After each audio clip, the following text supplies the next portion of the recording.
8h33 sur RMC et BFM TV. Bonjour Manuel Bompard. Bonjour. Merci de répondre à mes questions ce matin parce que ça y est, vous entrez à l'Assemblée. Vous avez été élu hier soir, député La France Insoumise des Bouches-du-Rhône et très bien élu même, 56% des voix. La NUPES... Non, plus. Vous avez de mauvais chiffres. C'est 74%. Pardon, pourquoi 74%? Oui. Eh ben alors, franchement, assez large. je le disais, vous avez été très bien élu. Alors après, il y a eu quand même une grosse abstention, mais on y reviendra très, très largement. Vous êtes, au fond, la tête pensante. Vous avez été présenté comme telle de la NUPES, et grand bien vous en a fait, puisqu'elle est aujourd'hui la première force d'opposition. Et le 6 juin dernier, vous disiez à l'attention d'Emmanuel Macron, si, bonhomme, tu vas le nommer. Et c'était à propos de Jean-Luc Mélenchon, sauf que non, Jean-Luc Mélenchon ne sera pas Premier ministre. Je disais à l'époque, bien évidemment, que dans l'hypothèse où nous aurions une majorité de députés issus de la nouvelle Union populaire écologique et sociale à l'Assemblée nationale, alors le président de la République aurait été contraint de nommer Jean-Luc Mélenchon comme Premier ministre. Vous l'avez dit, c'est pas aujourd'hui les résultats des élections législatives d'hier, mais ce qui est important quand même hier, c'est que si nous avons effectivement pas la majorité, personne ne l'a. Et donc le président de la République reçoit une défaite qui est une défaite cinglante. C'est la première fois dans l'histoire qu'un président de la République élu, quelques semaines plus tard, il n'a pas de majorité absolue à l'Assemblée nationale et il a moins de 250 sièges de députés à l'Assemblée nationale. Donc l'enseignement principal d'hier, c'est d'abord quand même la défaite sérieuse, sévère d'Emmanuel Macron, qui démontre qu'il n'y a pas d'adhésion à son programme. Forcément une petite déception quand même, j'imagine. Non, ça dépend par rapport à quoi on regarde. Vous savez, il y a 9 mois... par rapport à votre slogan, Jean-Luc Mélenchon, Premier ministre. Oui, mais écoutez, il y a 9 mois, si on s'était réunis ici, sur les plateaux de télévision, on disait la gauche va être balayée, elle va faire moins de 10% à l'élection présidentielle, il n'y aura plus un seul député de gauche à l'Assemblée nationale. Aujourd'hui, on arrive à faire rentrer autour de 150, on va voir exactement combien de députés, autour de 150 députés à l'Assemblée nationale. Alors c'est clair, c'est pas suffisant. Nous, on souhaitait avoir la majorité, je le conteste pas. Et donc de ce point de vue-là, on n'a pas réussi cet objectif. Ça, c'est vrai. Mais néanmoins, il me semble qu'on a créé les conditions pour que cette formation politique soit la première force d'opposition face à Emmanuel Macron et qu'elle puisse préparer, j'espère, les victoires de demain. On va rentrer dans le détail et dans le nombre de députés, des groupes, parce que tout ça a en fait des conséquences extrêmement concrètes sur le fonctionnement du pays. Mais vous disiez, il n'y a pas de majorité ce matin. En fait, personne n'a de majorité. Est-ce que vous considérez, vous aussi, que la France, telle qu'elle est aujourd'hui, est finalement assez peu gouvernable, voire ingouvernable? Manifestement, c'est le cas, puisque le président de la République, sa coalition, n'a pas la majorité à l'Assemblée nationale. Et si on avait pu à un moment entendre qu'il y avait une possibilité de majorité en ajoutant aux députés de La République En Marche les députés des Républicains, j'ai entendu les dirigeants des Républicains dire clairement qu'ils allaient s'inscrire dans l'opposition. Donc manifestement, personne n'aura de majorité pour gouverner ce pays. Vous vous en réjouissez? Un pays bloqué, vous vous en réjouissez? Moi, je me réjouis de la défaite du président de la République, ça c'est clair. Parce que, et c'est le résultat, je crois, du deuxième tour de l'élection présidentielle, où il l'a gagné, c'est vrai, mais il a gagné sans adhésion à son projet. Et donc, ce qui s'exprime dans le résultat des élections législatives, c'est le fait qu'il n'y ait pas d'adhésion à son projet.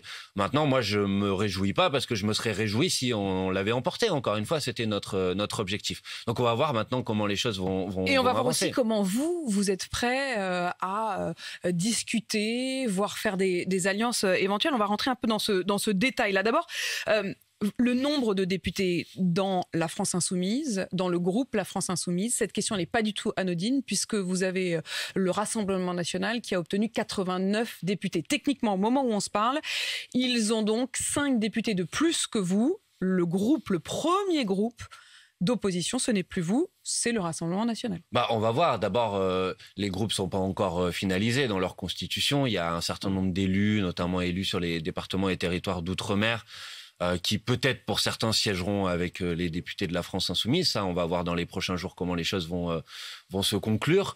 Néanmoins, en tout état de cause, la première formation d'opposition aujourd'hui à l'Assemblée nationale, c'est la nouvelle Union populaire écologique et sociale, puisqu'on a constitué un intergroupe, puisqu'on est d'accord sur il faut quand même repréciser tout ça, parce qu'on comprend pas un intergroupe pour celles et ceux qui nous écoutent. Il y aura différents groupes puisqu'on peut avoir différents groupes. Il y aura un groupe autour de la France Insoumise. En colloque, quoi. Et ensuite, on a un intergroupe, c'est-à-dire qu'on se réunira chaque semaine pour faire avancer ensemble les points du programme sur lesquels on s'est mis d'accord. Puisque contrairement à ce que disaient un certain nombre de commentateurs et d'opposants dans cette élection, nous sommes d'accord sur 650 mesures. Nous nous étions mis d'accord sur un programme partagé de gouvernement. Nous sommes d'accord sur l'essentiel. J'essaie de comprendre le fonctionnement, parce que tout ça est très visuel, hein, finalement. C'est l'Assemblée avec ses couleurs, avec ses groupes, avec ses sous-groupes, donc, et ses intergroupes désormais. Ça veut dire qu'il va y avoir une sorte de pyramide avec un chef de groupe NUPES et ensuite des sous-chefs des différents groupes. Un chef, je sais pas, mais il y aura une structure de coordination des différents groupes. Vous pourriez diriger le groupe NUPES. Mais je pense pas qu'il y aura un dirigeant du groupe NUPES. Il n'y aura pas une incarnation du groupe NUPES. Non, il y aura les différents présidents des différents groupes, des composantes de la NUP qui vont se réunir régulièrement. Mais ça n'a rien de très surprenant pour celles et ceux qui nous écoutent. C'est ce que faisait la majorité présidentielle dans la mandature précédente, puisqu'il y avait un groupe La République En Marche, un groupe MoDem, un groupe Agir ou je ne sais quoi, et ils essayaient d'agir ensemble. Ça va fonctionner de la même manière. Donc c'est pourquoi, en vérité, dans cette Assemblée nationale, il y aura le groupe autour du président de la République et ensuite le premier groupe d'opposition, ce sera le groupe autour de la... On descend un peu dans la cuisine là, mais c'est vrai que ça a des conséquences là encore très concrètes. La question de la présidence de la commission des finances, c'est extrêmement symbolique, mais pas que d'ailleurs, parce que ça donne aussi des pouvoirs très larges à celui qui l'obtient. Vous serez candidat, pas forcément vous d'ailleurs personnellement, j'en sais rien, mais peut-être oui. Non. Ça sera... Enfin, mais en tout cas, votre groupe LFI candidatera pour obtenir la présidence de la commission. Vous savez, l'habitude républicaine, il y a quelque chose qui est dans la Constitution, c'est que c'est une personne de l'opposition qui doit présider la commission des finances. Et l'habitude républicaine, c'est que pour faire respecter ça, la majorité ne participe pas au vote sur la désignation de la personne qui sera président de la commission des finances. Mais elle est éparpillée quand même, l'opposition. Oui, mais le RN aussi pourrait présenter ils peuvent présenter un candidat. Mais si nous avons un candidat commun soutenu par toutes les composantes de la NUP, et je crois que ce sera le cas, alors c'est cette personne qui sera normalement, si la majorité respecte les habitudes républicaines, qui sera président de la commission des finances.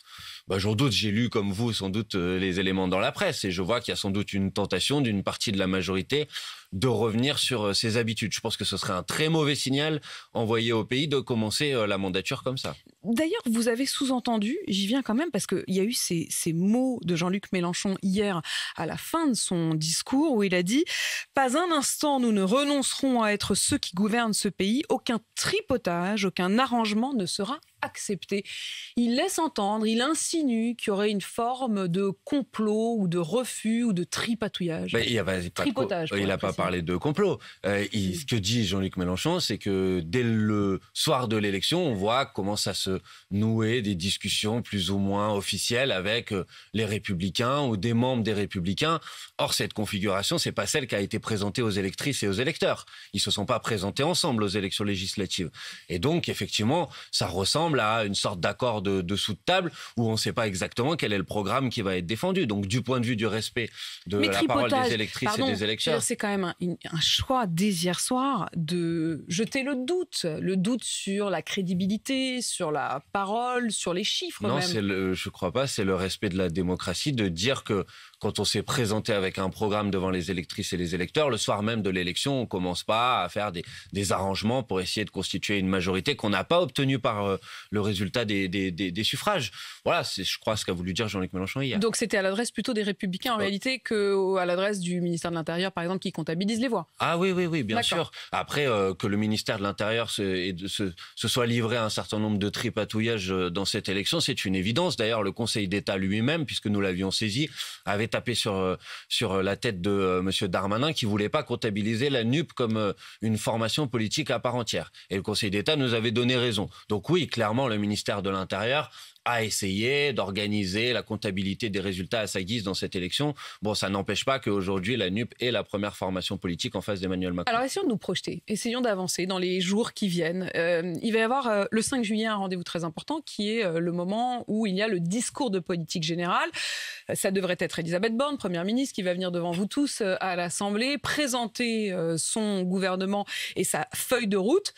Est-ce que vous vous dites, si ce jour-là, elle engage sa confiance, on la battra? Clairement, elle n'aura pas nos voix. Enfin, écoutez, c'est une question de cohérence. On s'est défendu On s'est battu dans cette élection législative comme étant une formation politique d'opposition. On ne va pas venir appuyer le gouvernement de Mme Borne, qui honnêtement, normalement, Mme Borne devrait partir. Le premier résultat de l'élection législative d'hier, c'est que le gouvernement tel qu'il a été constitué par Emmanuel Macron ne peut pas continuer à gouverner comme si de rien n'était et comme si on n'avait pas entendu le signal des électrices et des électeurs. Vous appelez ce matin à la démission d'Elisabeth Borne et du gouvernement? Je crois que ce serait la logique politique des résultats du résultat des élections. Effectivement, elle n'a pas réussi à convaincre une majorité de députés à l'Assemblée nationale. Donc clairement, c'est pas elle qui a la légitimité politique pour gouverner. Ça me paraît être une évidence. Et puisqu'on va regarder devant, mais je voudrais quand même dire sur le résultat des élections, qu'est-ce qui s'est produit? Il s'est produit aussi qu'Emmanuel Macron a joué avec le feu pour essayer de contenir la progression de la nouvelle Union populaire écologique et sociale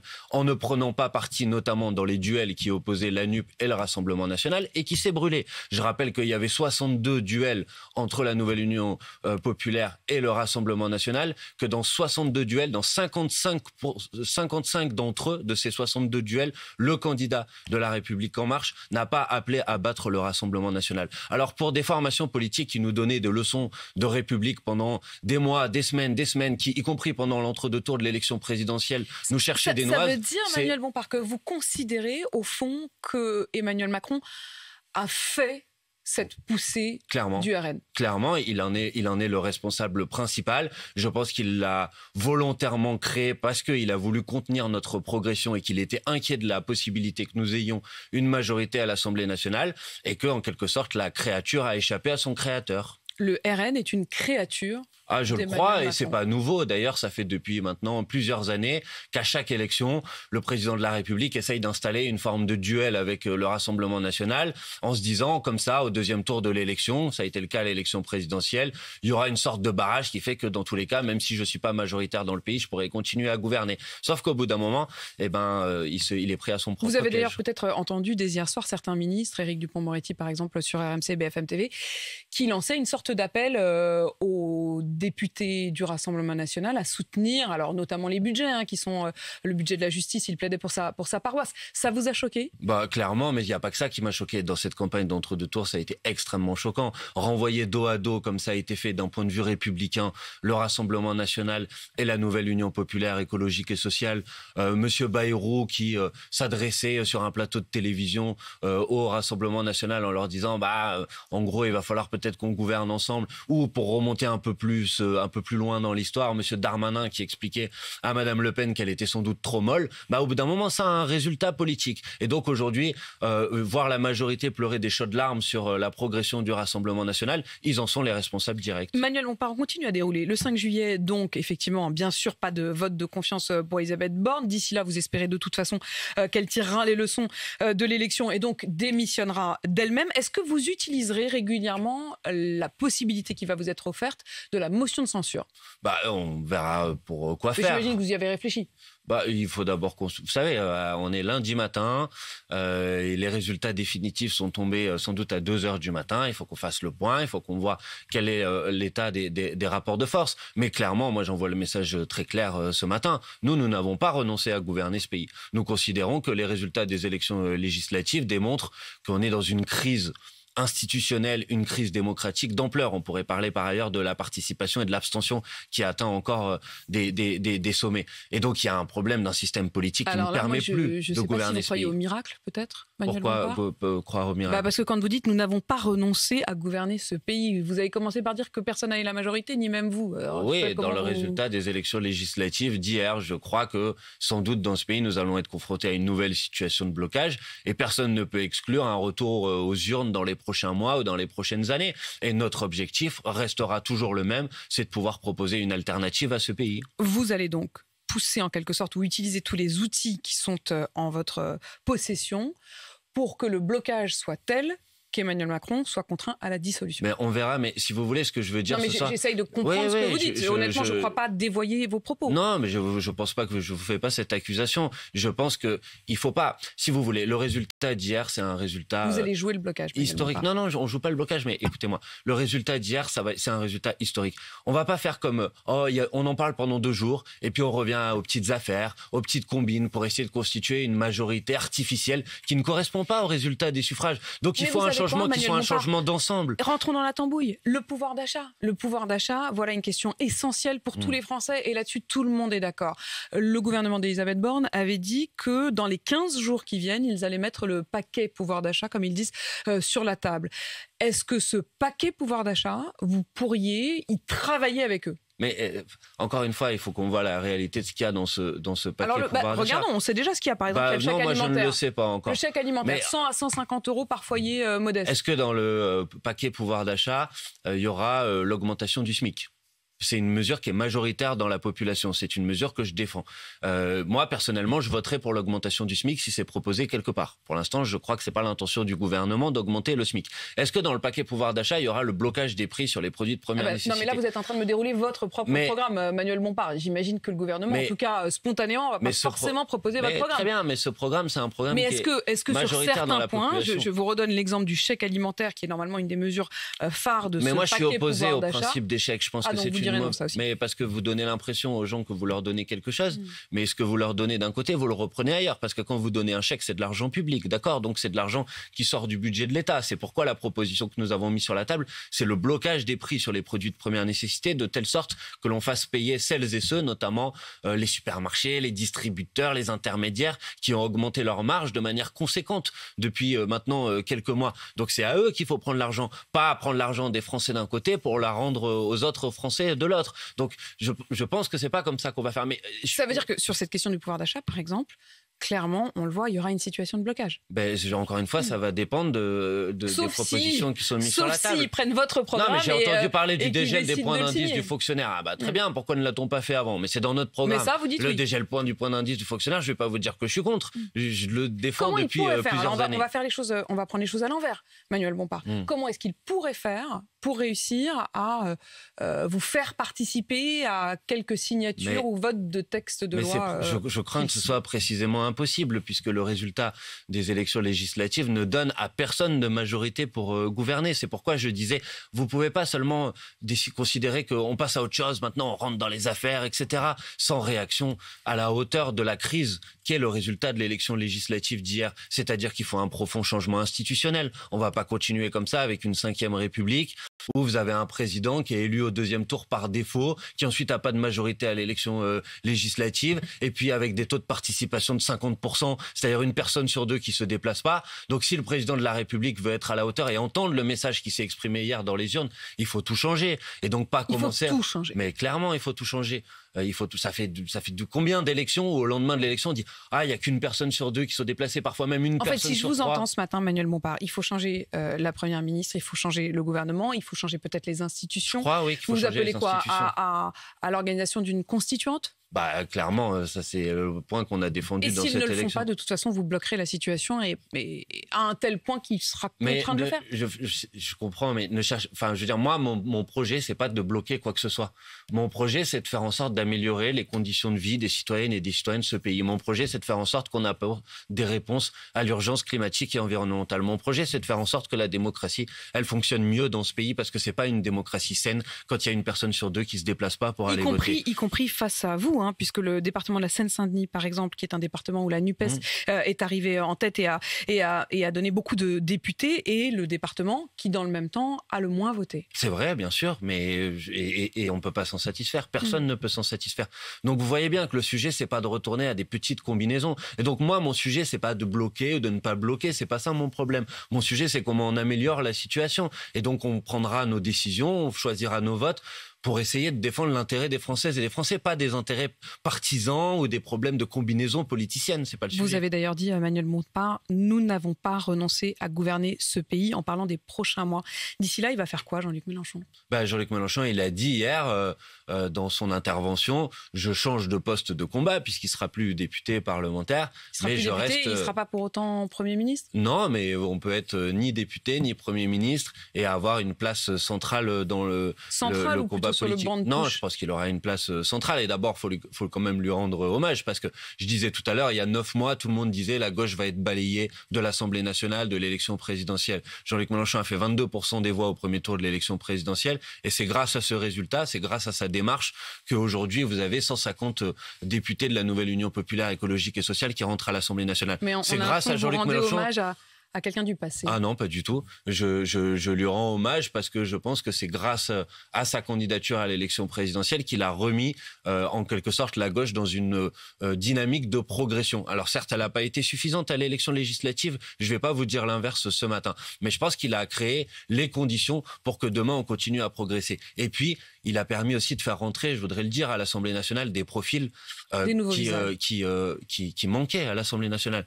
Quand vous avez Rachel Keke, la première femme de chambre qui est élue députée à l'Assemblée nationale, elle va porter la voix des gens qu'on n'entend jamais, qu'on n'écoute jamais, qui sont jamais représentés à l'Assemblée nationale.